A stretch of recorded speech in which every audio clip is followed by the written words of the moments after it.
Hi there, I'm Sarah Berman. I'm a reporter based in Vancouver, Canada, and the author of Don't Call It a Cult, the shocking story of Keith Raniere and the women of NXIVM. And I want to tell you a bit about my reporting journey on the story, as well as the philosophy that sort of informs this book. I think for a lot of people, this story begins in October 2017. That's when the New York Times puts out this blockbuster article about a secret group that involved blackmail, it involved branding, and there were these assignments to have a sexual encounter with Keith Raniere, the leader of this self-empowerment organization. So just out of this world allegations, and certainly not something that I, at that point, thought I had a connection to.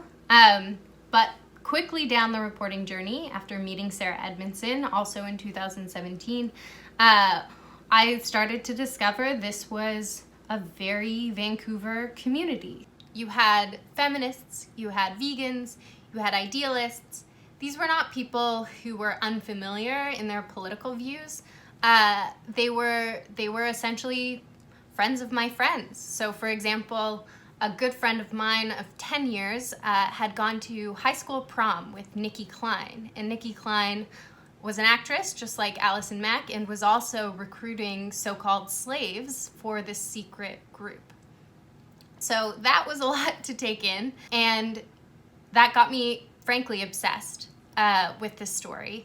And so I really set out to listen to these women and to really hear every single decision that they made that sort of led them to that, what seemed like a really scary place.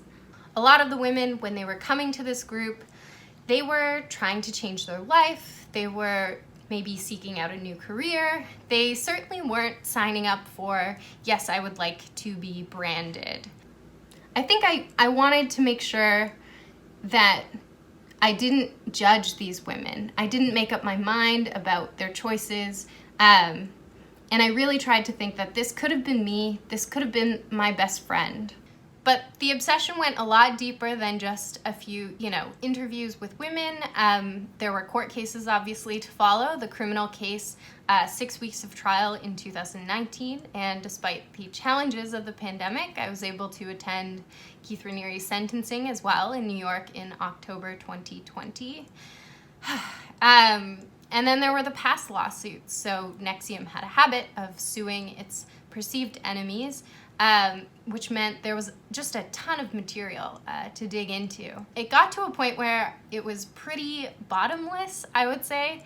I got to digging into the books in Keith Raniere's executive library. So you had books like this, based on NLP, just a systems thinking self-help book. I was finding exercises from the NXIVM curriculum in this and comparing notes with Sarah Edmondson, really trying to understand the methodology behind the classes, and how these sort of transformed people's beliefs and worldviews. And I think what I did start to discover was that it wasn't this guy, Keith Raniere, who was, inspiring people to sort of really change their lives and really start to serve him. It truly was the women around him who did create this illusion, who believed and did help others believe. So that's a little bit about my book. If you want to learn about the sort of methodology, I'd say check out the heist chapter. And if you want to hear more about my obsession, I would say check out the chapter in character. That's where I get into, just the level of concern for my own safety reporting this story. And I just want to leave you with a few hopes that I have for readers of this book. I do hope that readers get to understand more how trust, community, and fears were exploited in this case. And I just hope people start to see themselves in these women, because I do think that level of empathy is important.